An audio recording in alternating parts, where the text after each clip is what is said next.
Hello and welcome to the Anorak Review Show with your host, the Anorak. When it comes to the band, yes, you may know them from some of their 70s stuff, such as Roundabout and Close to the Edge, or their 80s stuff, such as Leave It and Owner of a Lonely Heart. But before all that, they were somewhat slightly obscure, but still had some potential. And today, we're going to take a look at how that potential kicked off with the 50-year-old album, the Yes album. Not the most creative titles, but hey, it was in their infancy. As for the artwork, this one has quite an interesting story behind it. A few days earlier, the keyboardist Tony Kaye had a bit of an accident, and his leg, or foot at least, got a bit of a fracture, so he had to wear that little amputee thing as you can see there.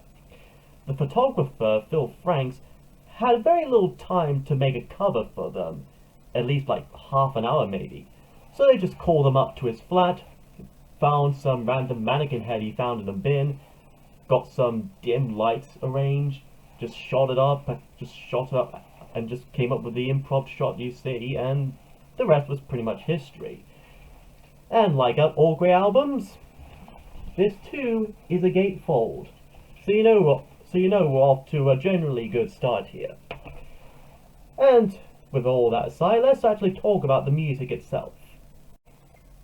Starting with the 9-minute and 40-second epic, Yours Is No Disgrace.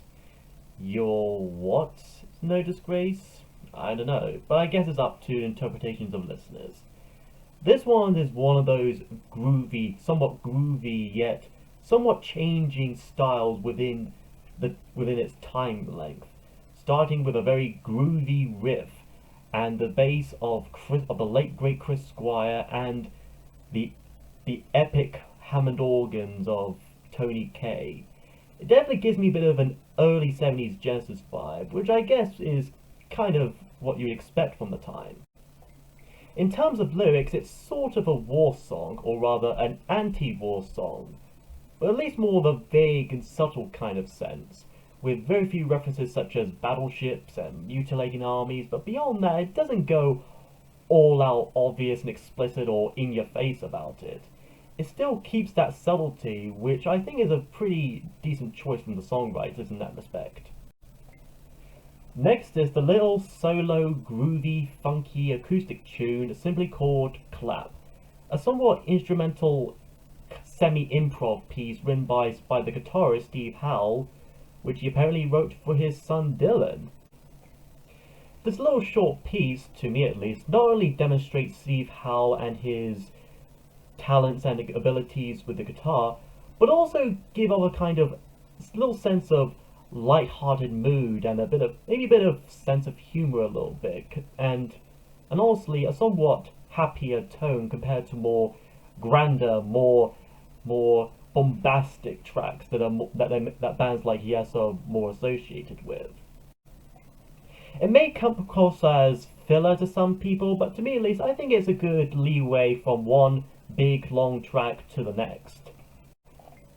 Speaking of which, that leads us to the closing of the first side, the 3-movement concerto, Starship Trooper. Not to confuse with the original 50s book Starship Troopers, or the 90s film adaptation of the same name, Starship Troopers. But at least the writers were actually aware of that, so there you go. Like Yours Is No Disgrace, this is another 9-minute piece, but this one, like I said, was split into 3 movements. The first which being Lightseeker, a similarly groovy, funkish kind of track with those distorted guitars of Mr. Howe, which are also really fun and somewhat catchy. The second part, Disillusion, is a somewhat short but very calming acoustic piece and section. And then it all ends on a really funky psychedelic concerto with Worm, spelled with a U, because fancy enigmatic spellings and whatnot. It's another classic piece which I think is worth listening to if you're into that kind of build-up, rush, and overall payoff. Second side begins with the 2-parter, I've Seen All Good People.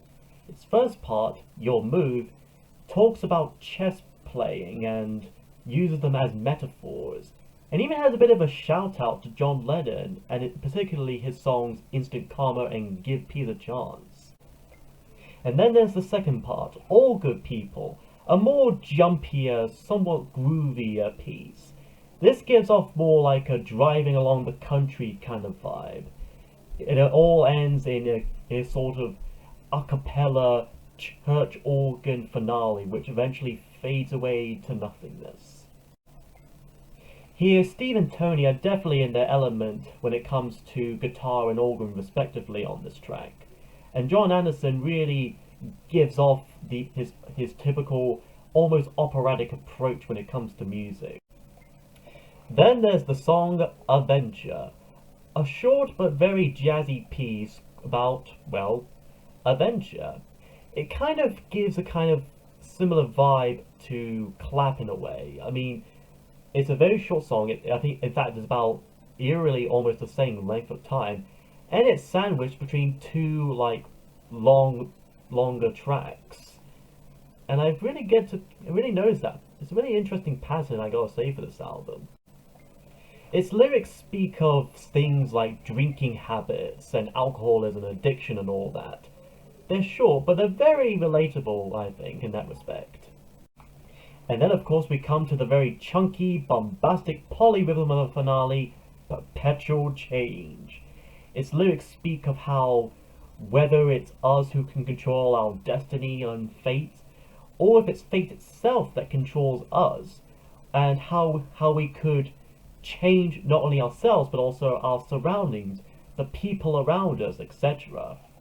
The music has a very, very changing of tones and moods, shifting from calm and soothing to active and jumpy, which I think kind of fits the kind of approach I think they were going for. It's a really decent finale to this album. All in all, the Yes album is a really fun and pretty cool and epic album. And if you're a fan of Yes, or just like to get into the prog rock album, I suggest picking this up and give it a good listen.